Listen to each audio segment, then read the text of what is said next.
Welcome everyone to another episode of Minecrab. What do you think of our new intro? I made that animation in our world using our old trick. We press the R button to reset to the same position and rotation. This animation is on the same board where we did our previous animations for Conway's Game of Life, Langton's Ant, and sorting algorithms. But this new animation is our first that has access to all the wonderful cloth colors. Today we've updated from classic 0.0.20a_01 to _02. This update just made a small fix to rendering that we were not encountering. This means it is just another number change update for us. However, that never stops us from having some fun. Now, moving on. The main focus of this episode is on a bug that I unintentionally came across while playing.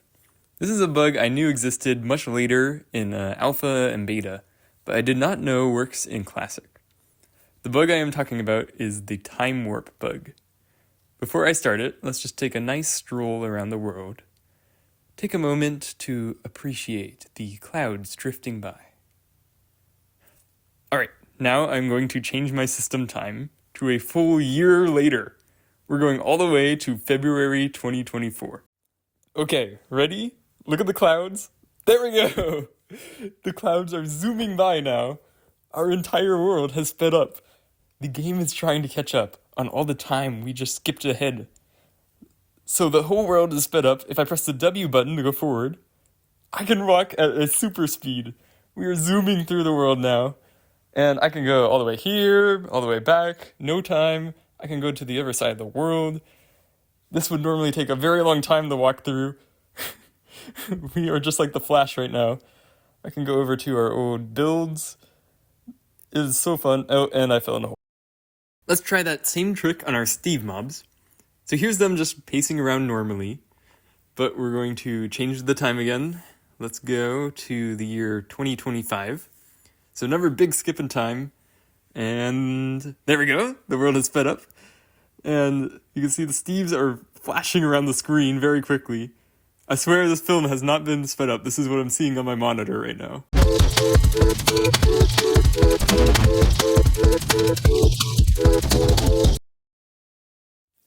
Another thing that can speed up is water. So let's change the time again.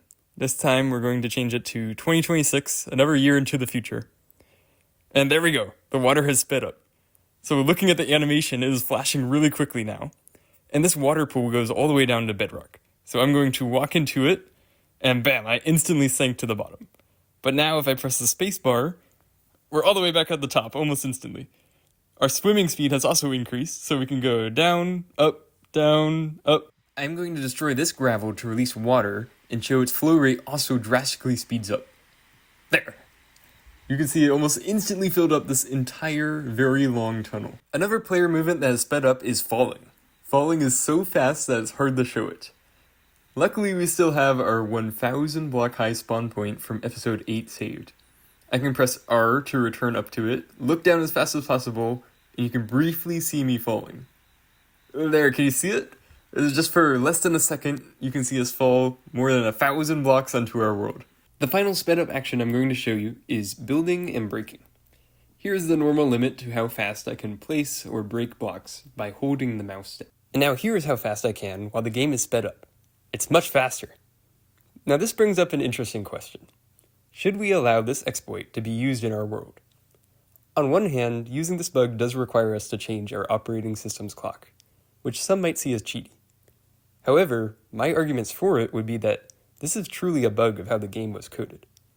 That can be seen because it only works up until beta 1.5_01. Any later and this exploit is fixed. Not change the code to always do 20 ticks per second, instead of relying upon the system clock. We will be exploiting many other bugs in our world. Should we allow this one too? Let me know in the comments. I'm very interested in what you all think. We are going to use time warp to obtain something very special. Last episode we looked inside the classic file and saw that the number of ticks spent in the world is saved internally, although you cannot see it in-game. This field is saved as a Java int, which means it has a maximum count of 2,147,483,647. Normally that would require your world to be running for 3.4 years to reach. However, if I continue to move my system time forward and speed up the game, then the number of ticks will increase far quicker. Unfortunately, after about a minute, the game will stop trying to catch up. It will give up on the super speed. This means I have to continue to change the time instead of just leaving it alone after changing the time once. But let's go and do this. After lots of time, we can see the tick count is now at 2,147,483,547. Only 100 ticks or 5 seconds away from hitting the maximum tick count possible. Let's go in game and see what happens when we hit the maximum tick count.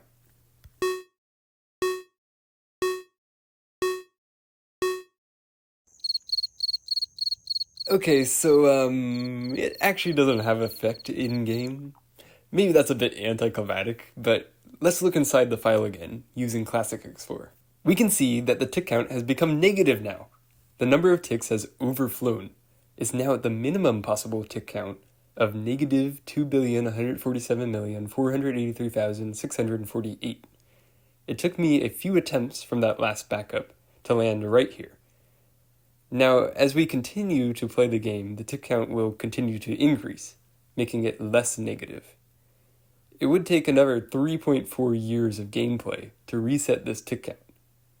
Unless, after even more time speeding up the game, I am proud to show you a tick count of -1. This is the absolute hardest tick count to reach, since it requires you to overflow the tick count and then increase all the way up to before 0. Now, if I play the game for just one more tick, the tick count has reset to 0, and it's like I started the world brand new. It's all gone. Although, if I gave you this world, and told you that it was an unmodified file, then you could still tell at this moment that I must have overflowed my tick count, since there are huge builds in the world that couldn't have been made in 0 ticks. After enough time, though, it will be impossible to tell whether I actually overflew the tick count or not. For this reason, I will be updating the fully negative backup into future versions, instead of this save, although we did achieve the -1 tick count in this copy of our world. That's all for this episode of Minecrab. I want to thank you all for all the kind comments and support on the series. They are what motivated me to push through and finish this challenge. The next episode should not take as long to finish. If you enjoyed, please consider subscribing. Bye.